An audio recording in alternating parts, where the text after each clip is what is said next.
Hello friends, welcome to my vlog. तो हमारे पहले ब्लॉग में हम लोग सोमनाथ से निकल चुके थे। रास्ते में रुक के हमने इस होटल में खाना खाया और फिर निकल लिए द्वारिका की ओर। रास्ते में हमें एक सुंदर सा बीच दिखा, यहाँ हम लोग थोड़ी देर के लिए रुके।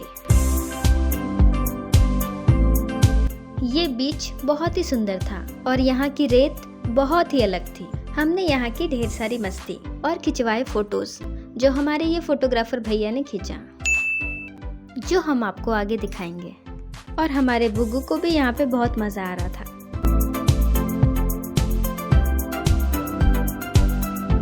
द्वारका पहुँच के हमने होटल लिया, जो बहुत अच्छा था। इनकी सर्विस बहुत अच्छी थी।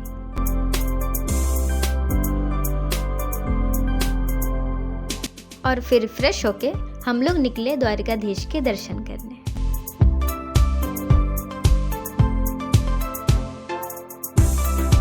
द्वारिकाधीश मंदिर रात को 9 बजे बंद हो जाता है। अंदर शयन आरती चल रही थी।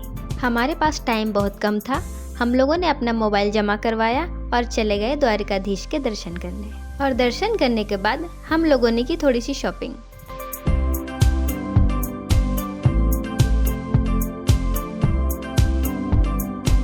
मंदिर के द्वार अभी कुछ ही मिनटों में बंद होने वाले थे।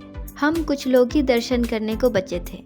द्वारिकाधीश के दर्शन करके हमारा मन प्रसन्न हो गया।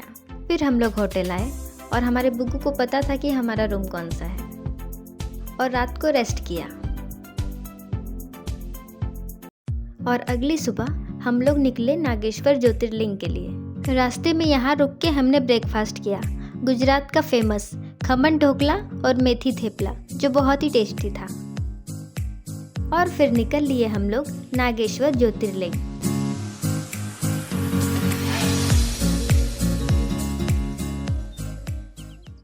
यहाँ पहुँच के फूल प्रसाद लेके हम लोग लाइन में लग गए। और कुछ ही देर में हमने दर्शन किए नागेश्वर ज्योतिर्लिंग के। हर हर महादेव। और सभी यहाँ नंदी जी के कानों में अपनी अपनी मनोकामनाएं बोल रहे थे। शिवजी यहाँ ज्योतिर्लिंग के रूप में अपने भक्त सुप्रिय से प्रसन्न होकर स्थापित हुए थे। यहाँ पे शिवजी की बड़ी सी मनमोहक मूर्ति है। कहते हैं द्वारिकाधीश भी यहाँ पूजा करने आया करते थे। और फिर दर्शन करके हम लोग निकल लिए गोपी तालाब।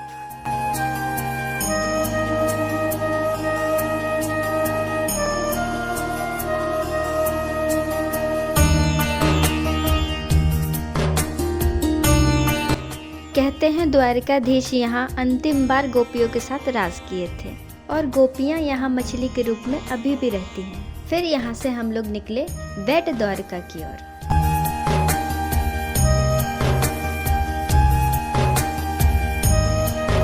और ये है सुदर्शन सेतु, जो अभी 2024 में चालू हुआ है। इससे पहले लोग नाव से बेट द्वारका जाया करते थे। हम लोग यहाँ थोड़ी देर के लिए रुके। यहाँ का नज़ारा बहुत ही सुंदर था।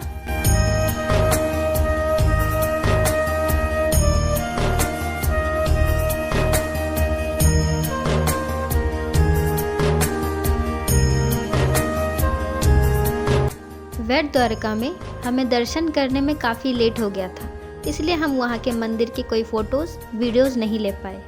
बेट द्वारका पहुँच के हमने हमारा मोबाइल जमा करवाया और हम लोग गए दर्शन करने को।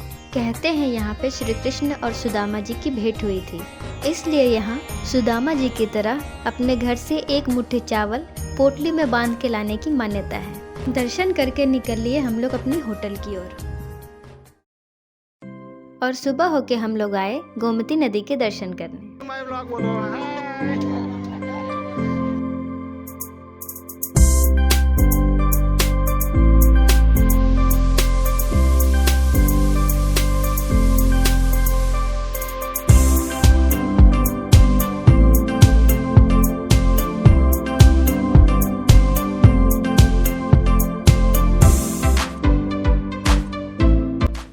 गोमती नदी के किनारे शंख और ये रंग बिरंगे पत्थर बेच रहे थे, जिसमें एक होता है गोमती चक्र।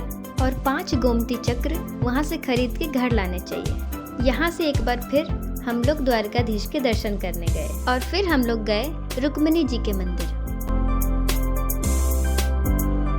इस मंदिर की कलाकृति बहुत ही सुंदर थी और रुक्मिणी जी के दर्शन के बिना द्वारकाधीश के दर्शन अधूरे माने जाते हैं। फिर होटल आके हमने हमारा सामान बांधा और हम लोग निकल लिए बस से बड़ोदरा।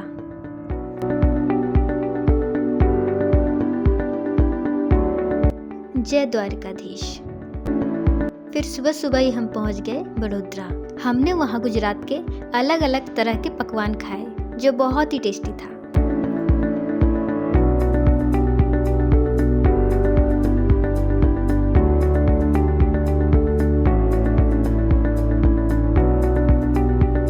फिर हम लोग वहाँ से निकले और रात तक हम लोग पहुँच गए पुणे। इस ट्रिप में हमें बहुत मज़ा आया और हमारे बुगु को भी।